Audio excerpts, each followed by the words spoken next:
Welcome to Monday Night Quarterbacks. I'm Anthony Gianelli. And I'm Xander Monson. And we're supposed to have Josh with us today, but he's running a little late due to Tire issues. Yeah, pretty much what I was about to say. So we're hopeful he's going to join us hopefully soon, but we don't know for certain yet. But for now, we're just going to keep it rolling like this. So we are now in the full fall effect as well, and MLB is almost done with their season as they're about to be starting the championship soon because we got the Blue Jays playing the Mariners tonight. Game 7 tonight. Blue Jays forcing Game 7. A very good win for them last night. Yep.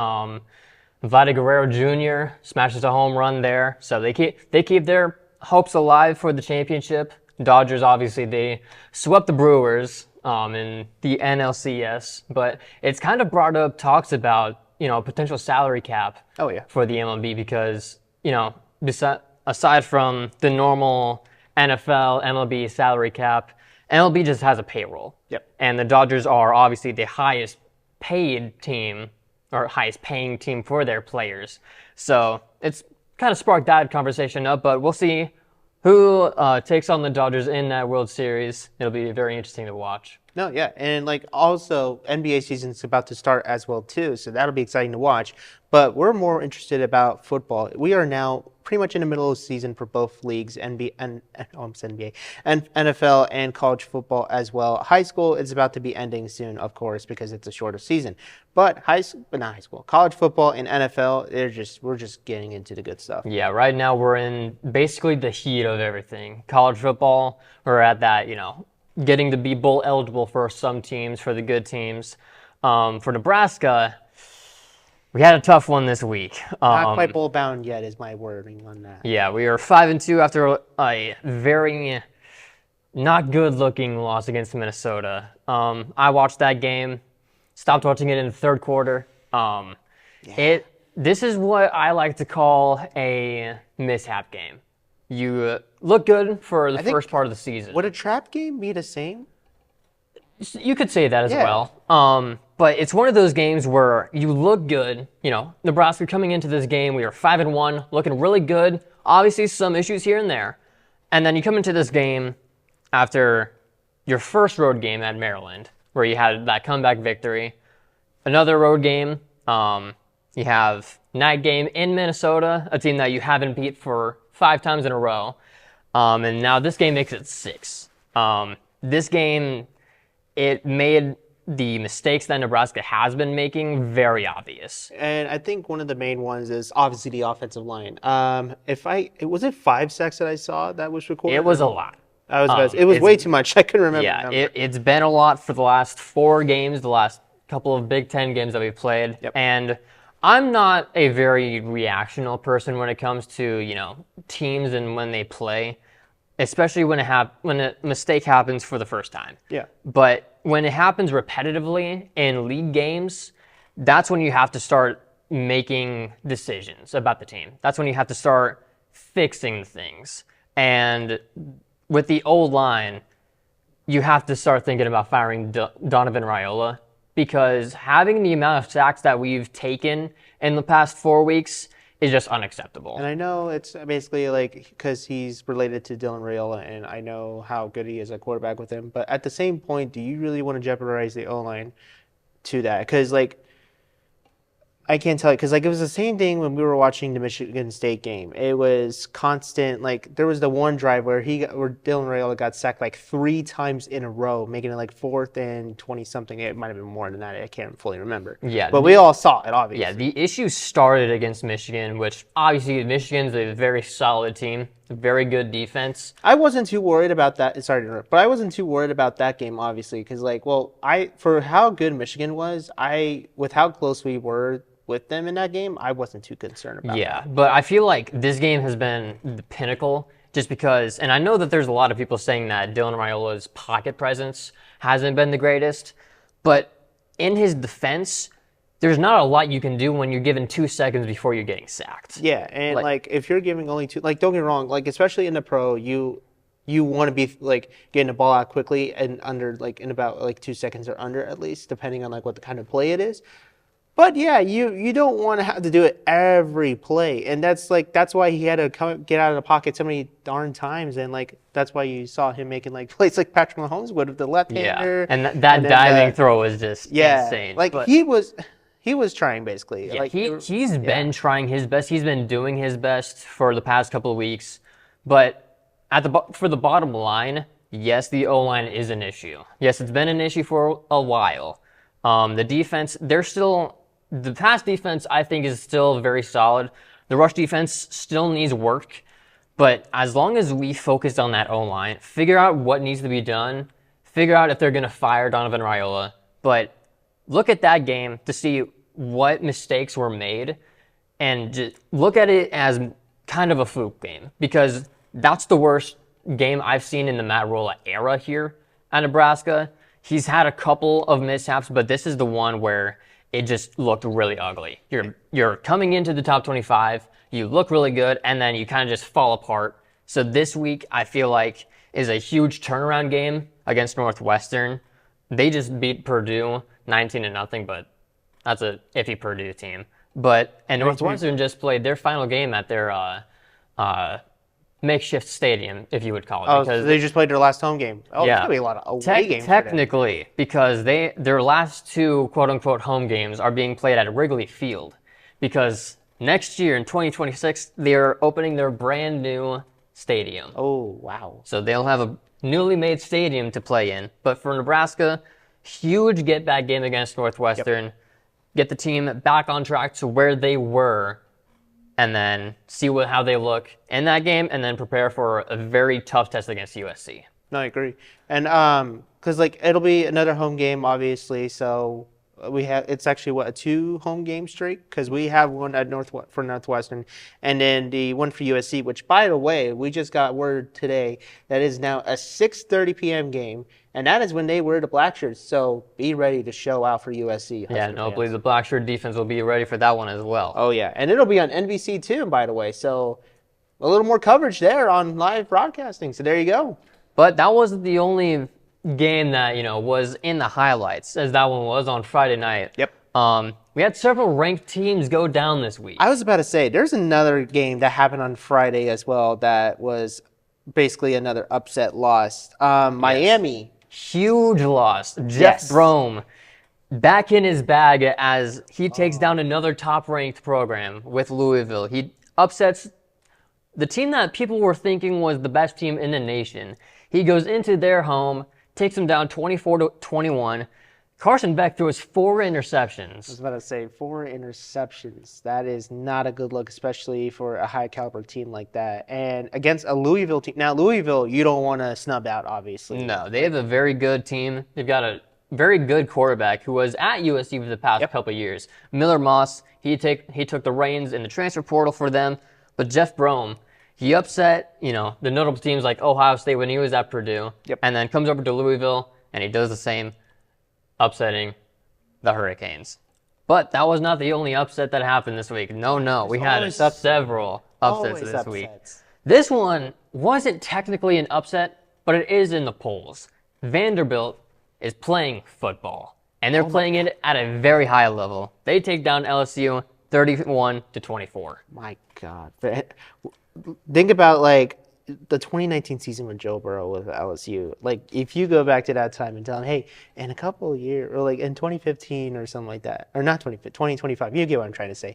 Vanderbilt beating LSU, and they're just like, and you just. Well, if you would have told me 3 to 4 years ago that Vanderbilt would be ranked in the top 10, beating ranked teams, I would have told you that you were on drugs. Yeah. Because, quite frankly, Diego Pavia and Clark Lee have this squad playing at a very high level. They had a tough loss against Alabama in Tuscaloosa, but they come back at their home. They take down LSU. They take down Brian Kelly, Garrett Nussmeier, who was a preseason Heisman contender.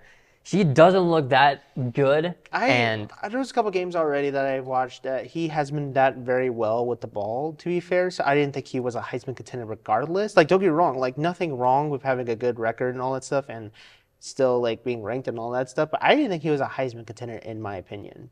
But I will say he played his heart off. He had a couple of really good throws this game. But Diego Pavia just outplayed him with 3 total touchdowns. next week, Vanderbilt will be hosting College Game Day as they take on Missouri.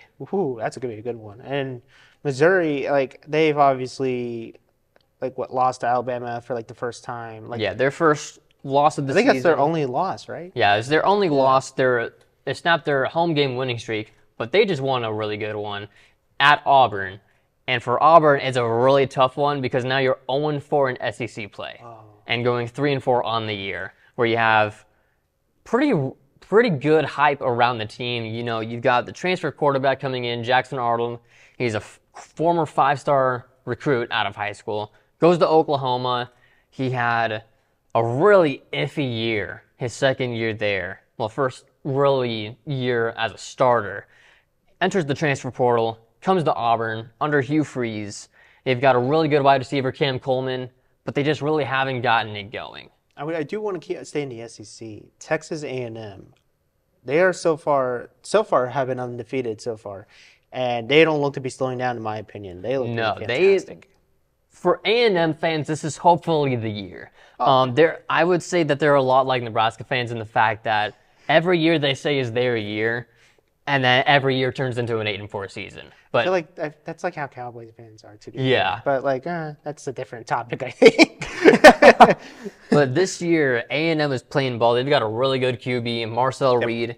He's been talked about being a Heisman. I could see Heisman contention being with him because like he's been like ever since coming in for Wingman last year, he's been phenomenal. Like he's been improving a lot and he's thrown really good and all that stuff. So I think yeah. But they won a shootout against Arkansas. So really good game there. Another fantastic game that happened this weekend. Georgia fending off a really good Ole Miss team with Trinidad undefeated Ole Miss team, by the way. Yes. And Georgia, with their only loss prior to that game, was Alabama. Yes. At home, which was prior to that, I think they had, a 30-plus game win streak coming into that game? Yeah. But Georgia is finally getting back on track. They win an absolute shootout, 43-35. Gunnar Stockton with 4 touchdowns on the day. And that game just back and forth.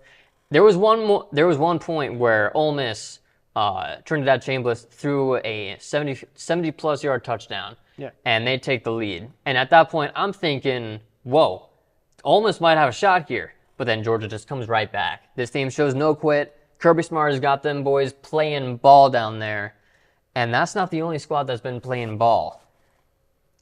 You may laugh at this, but UAB, so they just fired their head coach. I saw that they fired their head coach, and then they had to play Memphis, who, by the way, before the game, was undefeated and ranked in the top 25. I couldn't remember. I think it was 20-something. It was in the 20s. But yeah, they were, prior to this game, one of the G5 contenders for that playoff. They took down Arkansas. Who else did they take down, actually? Memphis. Oh. That's a good question. Yeah, because I know they took down Arkansas, which is a big game for them, obviously, which Arkansas, they've been struggling this year. So and they fired their head coach, Yep. Sam Pittman, earlier this year. But UAB, after firing their head coach, Trent Dilfer, which, if you recognize that name, he's a former NFL quarterback.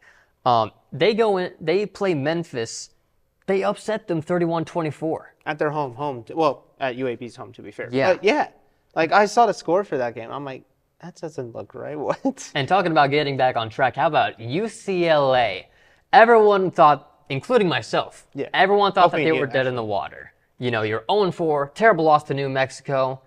You fired Deshaun Foster, and now they're 3-0, and which is a quote from Indiana head coach Kurt Signetti, Coach Sig, who just got an extension.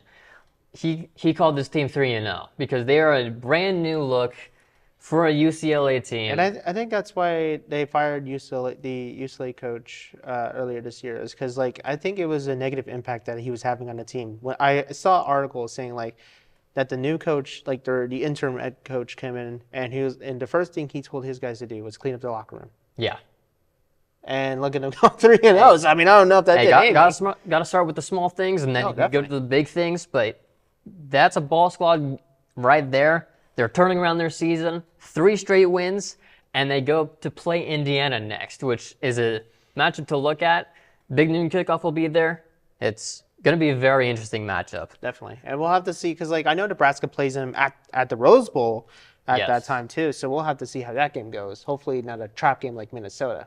Hopefully not. But I will say who else is playing ball? Alabama. They turned around from that weird loss at Florida State earlier this year. And then ever since then, they look like the Bama that we've been used to. They haven't lost actually yet. They haven't lost. They beat Georgia in Sanford Stadium.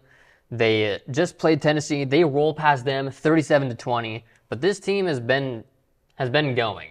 Meanwhile, sorry, go ahead. I interrupted you. No, I was just gonna say they've been rolling. They've been playing like the Bama that they were under Nick Saban. Yeah. And now they finally look like they're getting on track with Kalen DeBoer. Yeah, and because I'm gonna go look at the Florida State. Like Florida State looked really good in the Alabama game. Like they obviously handled their that loss, and then Florida State.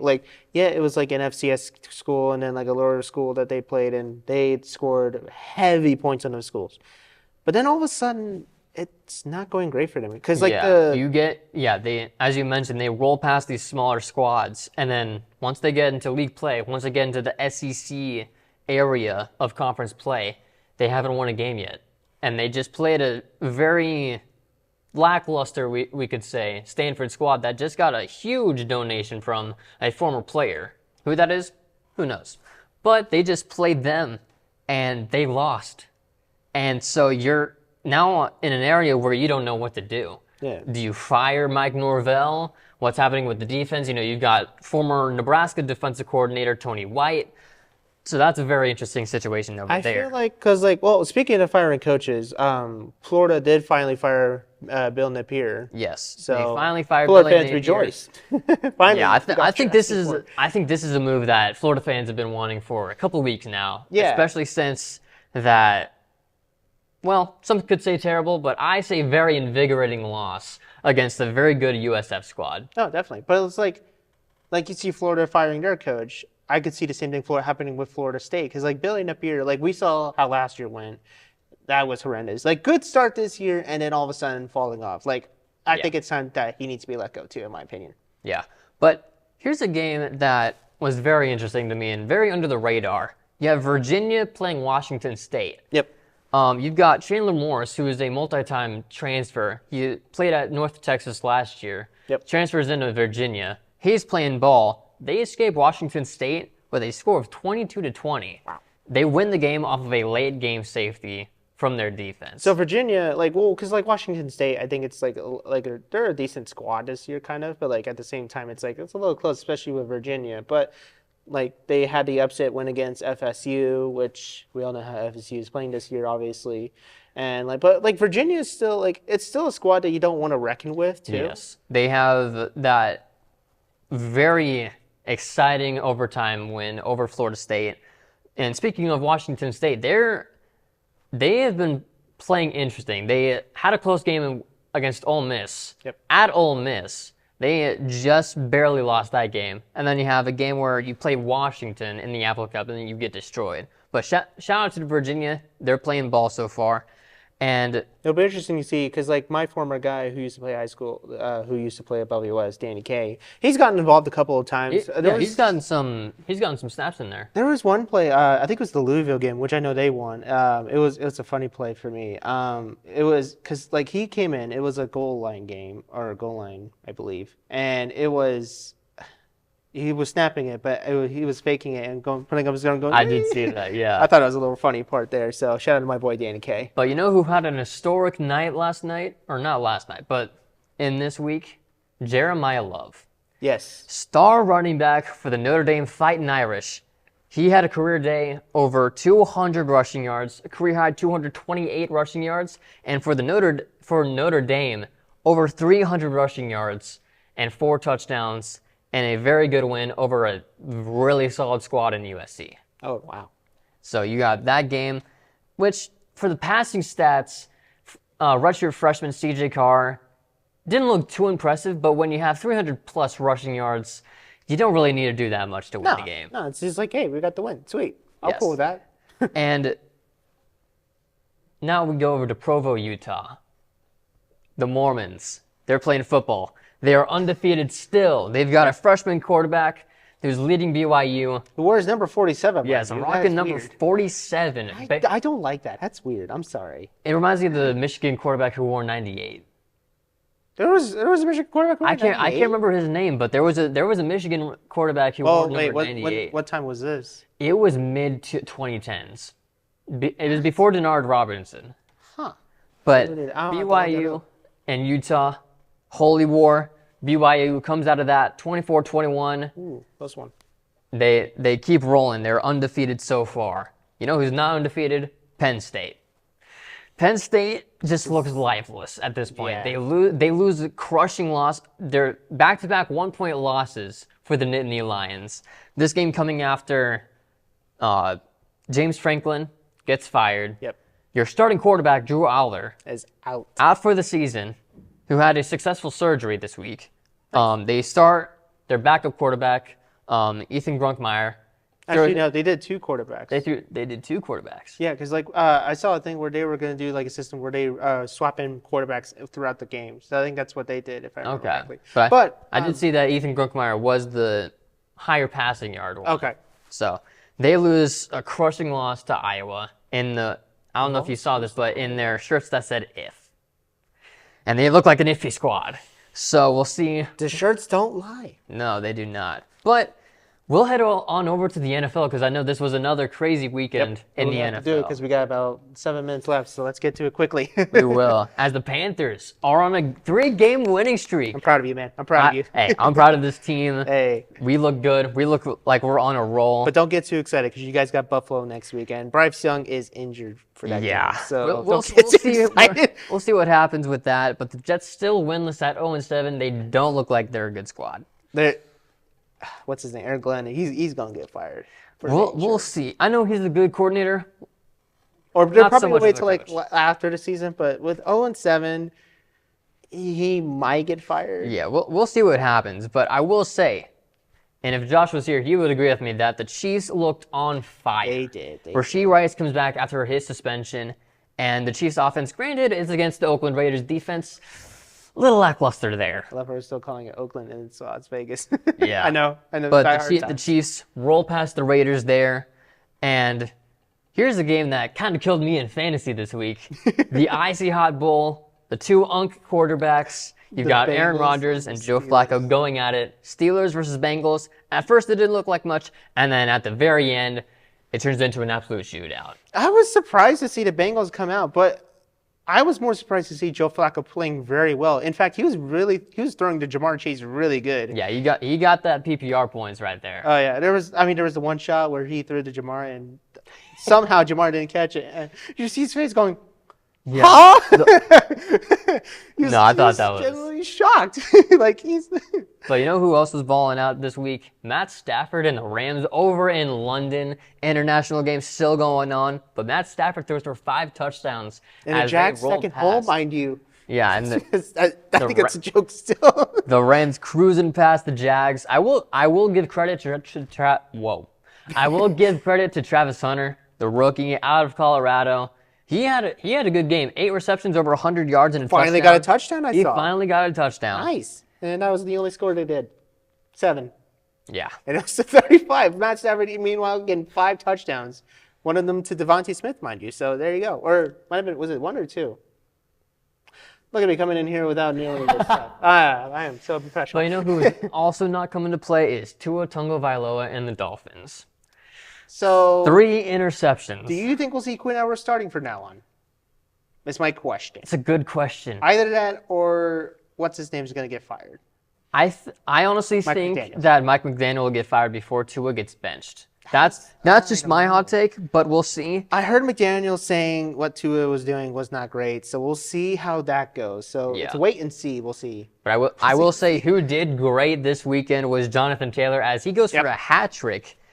And the Colts roll past the Chargers as they continue to go on to a 6-1 record. And this is coming from a Texans fan. I think they'll win the AFC South. They can have this one, honestly. They need that. You think they're going to have this one? You know what? They can. With how their past seasons have gone, and I don't blame them. They need it more than we do. Yeah, and this is a season where no one really thought that the Colts would be that good, especially with Danny I didn't Dimes. think they would. To be fair, they're surprising everybody. And you know what? Good on y'all. I will give credit. The Colts are playing some really good ball right now, along with the Broncos. Oh, let's get to that one. This game, I will say, if you're a Giants fan, I'm so sorry for you. You go into the fourth quarter, thinking nothing of the score. Yeah. You're up, and then all of a sudden, Bo Nix just locks in, and he leads this offense to a 33-point comeback. And yes, I said that correctly. 33 points were scored in the fourth quarter for the Broncos. Bo Nix became, I think, the first person, maybe not in NFL history, but in recent memory, to have 2 rushing touchdowns and 2 passing touchdowns in the same quarter. It reminds me of a certain playoff game back in 2019 or 2020? Having a little PTSD there. Josh would say it here. I'm just gonna say that, but I don't really. That's past my memory. I'm just saying it. Just but because. no, I just think of the look that Jackson Dart had on the sideline as Will. Let's put that field goal in for the game. The man has lost soul. He now knows what it means to be a New York Giant. But that is exactly it. But I don't think that'll make him that'll stop him like that. No. With how Jackson Dart has been, like if we look back in his career, like when he backed up at USC and then started the 2 years at Ole Miss. The guy is hard to bring down, obviously, so I think he'll be just fine. Yeah, and especially when you have the CTE maniac and Cam Scadaboo, I don't think there's any tearing down. I saw the joke where it's going to be a great 3-year career he's going to have. I did see that. The one I do want to bring up is, Eagles finally get back in the win column after defeating the Vikings. Yes, and A.J. Brown finally got some catches there. He got a touchdown. I think.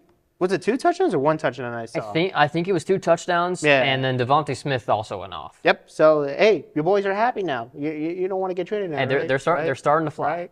Starting to fly. Now tonight before we get off. Now tonight there is 2 games. Obviously one that's about to start is the Detroit Lions and the Tampa Bay Buccaneers, and that is going to be a good one. It's going to be a really good one. You got the MVP in my books, and I think in a lot of people's books, the MVP favorite. I agree. Baker Mayfield. You know, his story is tremendous. He coming out of high school, he put up numbers, but not enough to get many looks. He got 4 Division I offers. He walks on at Texas Tech, and his first game starting throws for over 400 yards, 4 touchdowns.